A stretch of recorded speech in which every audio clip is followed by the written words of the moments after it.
G'day and welcome back to the Super Astute build. It's much easier for me to say stupid astute. Just rolls off the tongue and through my missing teeth. So much easier. So, step 7, putting on this little bumperette. Now, it's not telling us to apply any thread lock, especially in this jam nut or press nut as they call it. So what do you think we should do first? I reckon we put this body mount on first. We'll get our screw and washer prepared. We're also trying a slightly different camera angle here. It's much closer to the bench, which means I can actually look at it and see what I'm doing. Because I was having a bit of drama in the last video with that. So you do have to take note which way this E6 piece goes around. There's a couple of gussets molded in there. They go to the front. So do take note of that. And we have another jam nut. Jam. That slips into this part we installed earlier. I do like these jam nuts. They do have a lot neater look than just plain old hex nuts. Well, that'll do it for that. That could come in a little bit more, I think. Almost there. It's just strange it's not telling you to thread lock these parts. Yeah, that'll do. Okay, now the bumperette. So these flange nuts are actually serrated, which will bite into the plastic a little bit. So that's its self-locking capability there. We have hex hardware. Why can't it all be hex hardware? Alright, so one at a time. That looks like an M4 too. What have we got here? Yeah, M4 16. So yeah, bigger screw than usual for a Tamiya. That's that one. That's this one. We're hoping this part 2 won't be anywhere near as long as the part 1. Part 1, obviously, we did a bit of an intro thing, and we mucked around a bit with parts, and I was struggling with the camera setup, and it was just a bit of a shambles, really. I think we're a bit better set up this time. What isn't any better is my knowledge of this kit. So I'm still, oops. It's all still new to me. Yeah, you know what I mean. Zach's just getting our parts together for step 8. So we've got our bumperette fixed on there. Everything's looking nice and simple. That front suspension is going to be so smooth. So, what parts can I have while you're doing those rods, mate? Everything else. I've gotten everything else. Oh, you can have all these rods. And I'll start mucking around with this. So, we have 2 parts here we need to assemble. We have the D3, which is the long one. And we'll start with that. And your nuts actually get recessed into the back of that part. Building over here, which is where I'm used to building, I'm out of shot, so I've actually got to build over here. So we are going to, I think after we actually film this part 2 of the build, we are actually going to make a, because it is Saturday morning, it's actually Saturday afternoon now, it's near 20 to 1. So we've got the rest of the day and tomorrow before we all go back to work and, well, work. Again, no thread lock on them. It's interesting. So we might actually make a dedicated camera mount that screws onto the back wall of the bench right over there. And so that the mount just sticks straight out pretty much into my forehead and looks straight down onto the build mat here. So it's because this you camera is sitting on a tripod,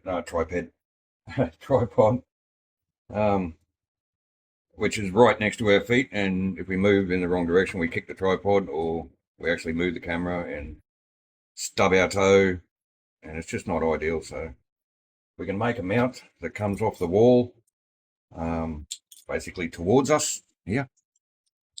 Everything will be freed up, and life will be so much simpler, and I won't be getting cranky every time I stub my toe. So this step's pretty straightforward. It's just ball ends going into nuts, and then we have two 750s. Where are we? The 850s. 850 bushes, which would have been nice to replace them with bearings, but oh well. I've heard these are still very nice and smooth, and they do get greased up. So there's one. So we have our, which one's this? Our D2 piece now. Another M3 nut. Okay, so your sintered bronze bushings there. This Tamiya driver here, the 5.5mm, that fits in there perfectly. So you can just shove it in there and make sure those bushings are seated correctly. So, right, so no Loctite on them because we got lock nuts on the top. So let's run these through from underneath our chassis. They're the only places they can go. And it is telling us to grease up these areas here. I don't have any grease. It's got to be grease in this kit. Gimme. Right. First time in the kit we need grease. Hey, it's a boy. Alright, so I think that's going to be plenty for one side. And I'll put it on the bottom of the bushing so that when it slides on, everything gets dragged through from bottom to top. A little bit more on that. So we need our long, I call it a bell crank, but yeah, this is the one that comes from your steering servo and connects to the other side. And what would you call it? It's not a bell crank. It's not changing the actual direction of the force. So what would that be called? Yeah, I don't know. If you know, if you got an idea what to call. It's called something, I know. I just can't think of the word. Yeah, a pitman arm maybe. Yeah, that's in, and that is very smooth for bushing. Now, basically the same on the other side with the short arm. Maybe this is a pitman arm. I don't know. I'm just throwing words out here. And there we have those arms, and we have these arms here that Jack's made up for us. So your center arm, the B rod, which is this shorter one, goes in the center, and it goes on the inside ball connectors. So we'll just work on one at a time. Hopefully once this is on, bring it over to the other side, and we can. There we go. I probably should have put them ones on first, because now they're going to be a bit of a pain to get to, aren't they? Or are they? Not really. That was pretty good. So I really can't wait to get this car up and running and on the track, because I want to drive it around with the top force. Because like I keep saying, this is basically the two-wheel drive version of the top force, isn't it? In my opinion, anyway.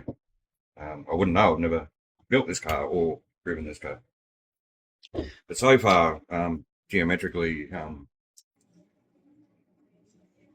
or even mechanically, a lot of things are looking very, very similar. So there is our steering setup. Feels very nice. Super smooth. Now, what I wanted to check is, okay, if we set that to as close to center as we can, and move our control arms up and down, there is no bump steer at all. So the geometry of this suspension setup is smicko. So that is step 8. Step 9, we move on to the rear of the chassis, where we install our two lower. These might be the ones that Uncle Bob's talking about. Maybe. Starting to ring a bell. I remember something about an E-clip that was very hard to get in. if you're doing it all as per the instruction sheet. Oh, this will be in the next video, I think. But we finally get to this planetary set differential and our slipper clutch. It's going to be super cool to build that. Yeah, I think we're going to get to the end of step 11. And that is going to do us. It will actually. That'll do us for the second part of the series, because in the next video we're going to start on the old B-bag. We kind of want to start fresh with that. And we want to do something about this bloody camera mount too. Okay, so while Zach's mucking around there, I might cut the parts off for this step, because I think I'm going to have to tap some threads here very carefully, actually, because they're a blind hole, and if you're not careful, you will strip your brand new thread right out, and then you've got to super glue stuff, and it's not ideal. And this really isn't the best thread tap for this job. I really need a spiral flute tap, or a bottoming tap. Spiral flute tap better. I like them better. For what this does, I could very well just cut the end off this and have fully formed threads right from the start, or right to the end of the blind hole. But I really don't like modifying taps that way, unless it's absolutely necessary. Well, let's go back to here. Put these away for a second. You can have that. I can have that. Thank you. So these jumbies here, they're right. So they're the same. So they're symmetrical. Both D1s, they slide in. So they have locators on the back there that slide into those elongated slots there. Now I'm just trying to exercise a little bit of ESP here. Let's see if there's any reason why we can't assemble it as per the instructions. So where's our rear mount? That's going to sit here. I can't see anything getting in the way there. I'm talking about these rods with the E-clips. I think we're going to be fine, you know. Right, so we've got thread lock, and we've got more of these jam nuts. Well, they call them press nuts. Same thing. Same. And we just screw on. I haven't put the bushings in yet, in these D1 parts. Don't think it's necessary just yet. Every time I say that, it always turns around to bite me in the bum. Again, I'm just going to leave them loose until they're both in, and then I can screw them up properly. Zach, can you just fast forward while I'm doing this to the screws? Well, they are them. And they don't get thread locked. Interesting. Right, now that they're both in, I can fully crank up. If I keep going out of shot, I apologise, because I really hate this camera angle. Because I'm not actually working over the mat. Clear up this red goo and do it again.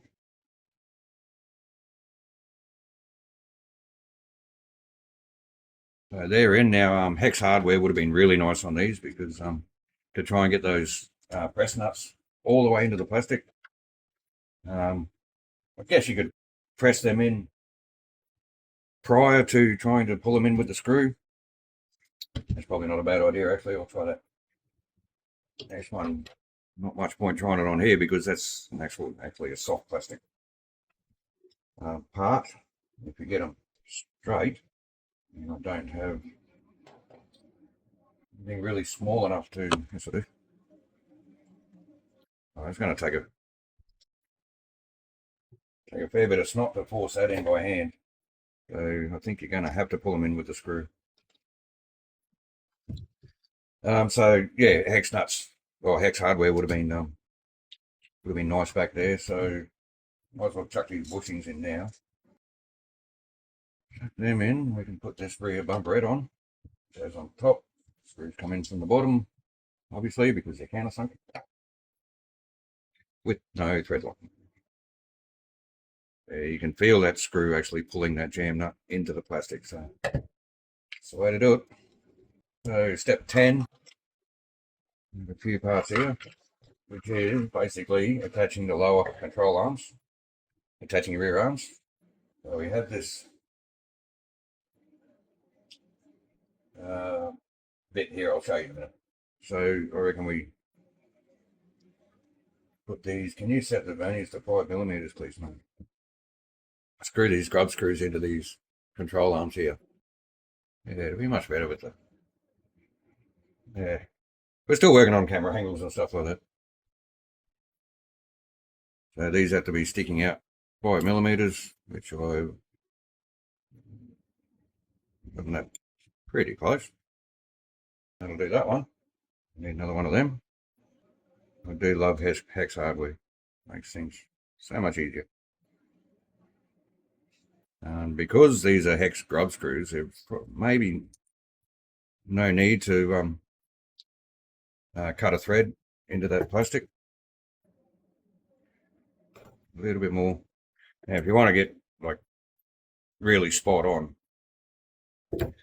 just remember the M3 threads have a 0.5mm pitch, which means for every full turn of the screw, it's moving in or out, depends which way you go, 0.5 of a millimeter. All right, so if you're measuring, like we just set these to 5mm, right, and just kept going until it matched up. But if you're measuring the length as you go, just remember 0.5mm pitch. One full revolution of that tool will be 0.5mm in or out, depending which way you're going. So keep that in mind. Comes in handy sometimes. And again, no thread lock on these ball ends, not that I can see. Might as well chuck these on now. A bit of a crank up like that. And obviously that 0.5mm for every revolution thing only refers to threads that have a 0.5mm pitch. So let me try and stumble trying to get these parts out. So, like for instance, if you've got a screw with a thread pitch of 2mm, then obviously every full revolution of that screw is going to be 2mm in lineal distance. But our screws are 0.5.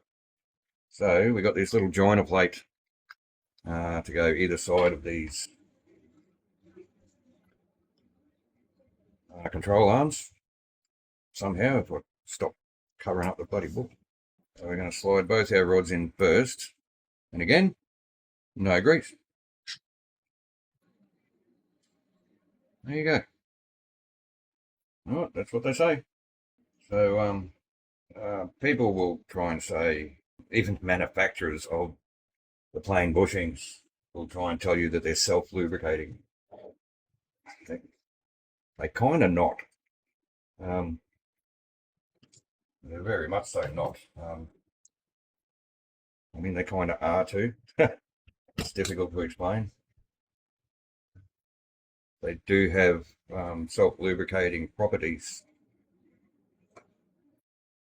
But if you know how a bearing is supposed to work, a bushing or a bearing,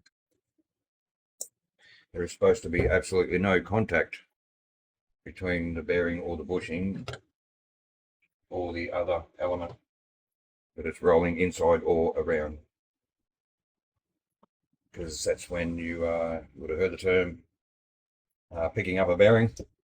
That's when they start creating galling. The bearing will jam up and spin because of lack of lubrication, which will happen with your so-called self-lubricating bushings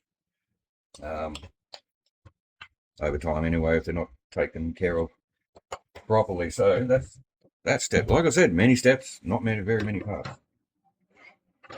And already I can see that the footprint of this car is going to be awesome. So yeah, battery holders now. All right. So it's actually the first self-tapping screw we've had to use so far. And just for funsies, when we get this going, I reckon we're going to have to run it on the 2S LiPo. See if we can get some. We'll put the speed meter on it already. See how much snot we can get out of it. Right, so this step here will be the end of this video, so that we can stop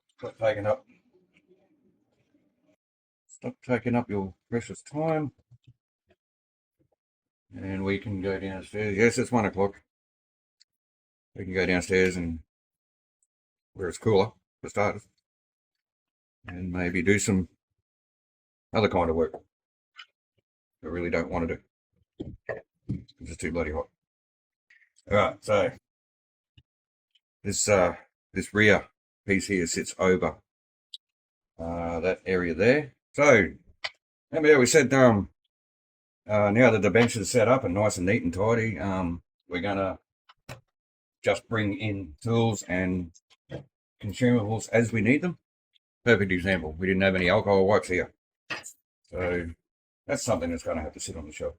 Alcohol wipes are for just getting all the greases off the areas where we need to apply this double stick tape, and these can get stuck on there. Where are we going here? Just kind of round about where the battery's going to go, I guess. So that's still drying up, so I'm just going to give it a bit of a hurry up. That ray's clean, by the way. The printer's still chomping away happily over here. What percentage are we up to? 95. 95. 6 minutes left, I think. Shouldn't be far now. Can you peel that sticky bit off? 6 minutes, we'll be done with this. 6 minutes time. I was going to show you what we've written off. It's actually pretty cute. I think you'll like it. So while Zach's doing that, I'm going to screw this one on. Oh, you got it? Yeah. Screw this one on first, so we know where to put another bit of tape.